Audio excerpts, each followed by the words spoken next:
dia a todos. Caruso, capricha, hein? Gente, falar um pouquinho sobre essa pergunta, sobre o peso, né, na visão dos acionistas, na visão da empresa, na estratégia, é interessante porque remete ao meu primeiro dia de trabalho na Duratex, em 1º de outubro de 2015. Nesse dia, eu tinha mais ou menos 2 horas de companhia, quando fui chamada em uma sala pelo presidente do Conselho de Administração, um dos acionistas da empresa. E ele, depois de 30 minutos, me perguntou, inclusive, meu signo. Ele, ao final, falou assim, Luciana, na verdade, eu te chamei aqui porque eu queria te falar que sustentabilidade é uma convicção dos acionistas. E nós gostaríamos que fosse uma convicção dos 11 mil colaboradores desta empresa. Naquele momento, ficou muito clara para mim qual era a visão e qual era o peso da sustentabilidade. Sabe aquela coisa, não preciso explicar, então, qual era a importância nessa empresa que eu estava iniciando. Isso, para mim, foi um alívio grande. Mas também teve o outro lado, a missão foi muito clara e muito dada. E para que a gente pudesse realmente fazer com que isso fosse uma convicção e estivesse internalizado no dia a dia dos colaboradores, nós tivemos que fazer uma ampla revisão da nossa estratégia nesse tema. E aí, nossa equipe de sustentabilidade, hoje somos em 12 pessoas, algumas delas por aqui, Comitê de Sustentabilidade e toda a liderança da companhia se engajaram, arregaçaram as mangas para revisitar essa estratégia.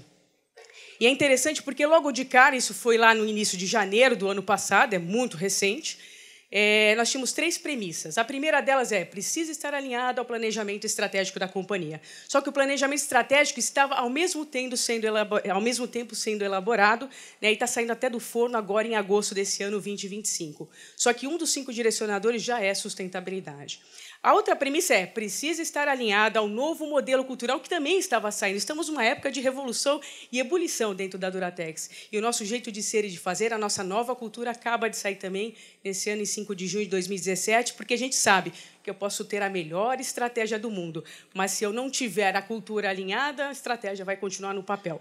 E, por fim, a terceira premissa importante a gente precisa envolver as áreas corporativas e as áreas de negócio nessa revisitação, porque mais do que 12 pessoas enfiadas numa sala para que a gente definisse quais eram as metas desta companhia, a gente teria que fazer com que as pessoas realmente elas se engajassem e falassem quais deveriam ser essas metas. Enfim, primeiro semestre de 2016, a gente passa por um amplo diagnóstico dentro da empresa, porque a empresa tem 66 anos e ela não está no mercado à toa, né? Até porque a gente tem 275 mil hectares de florestas e floresta e meio ambiente andam muitos de mãos dadas, então a gente fala que isso está muito no DNA da empresa e já não é de hoje. A gente também fala com alguns formadores de opinião, alguns 4 formadores de opinião, que sabiam como é que funcionava o nosso setor, né? Pessoas que conheciam realmente o que é floresta e o que é construção sustentável.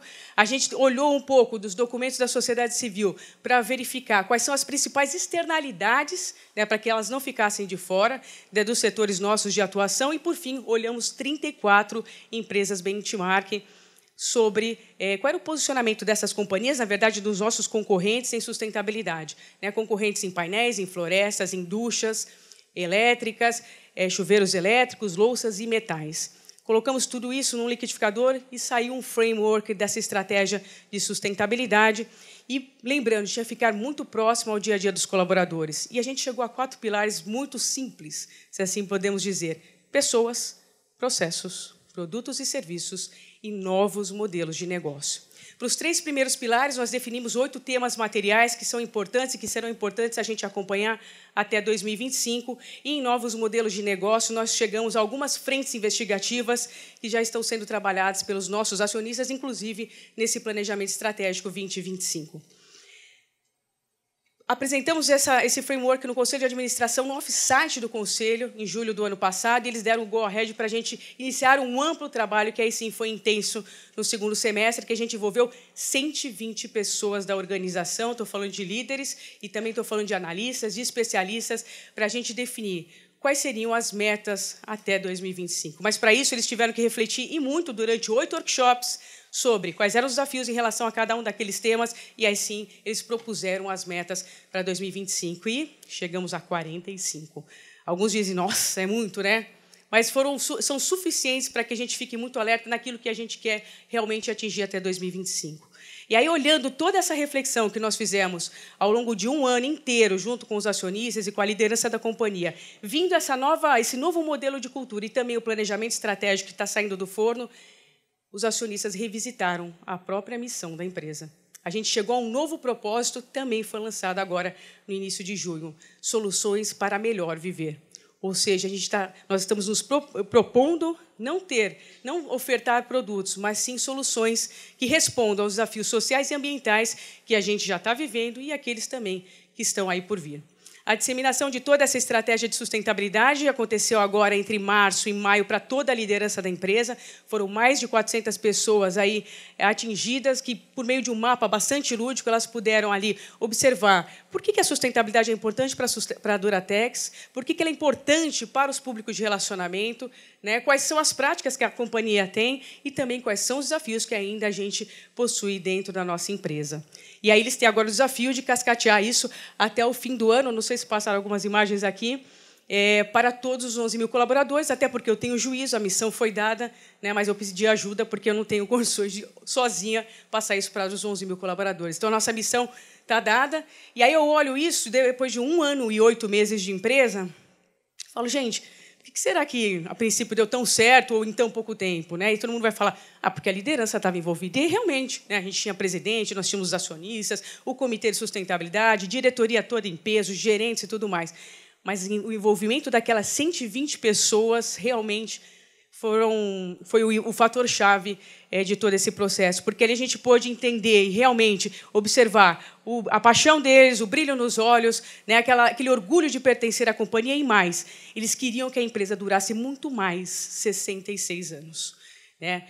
Se houve entraves nesse período, sinceramente, não houve.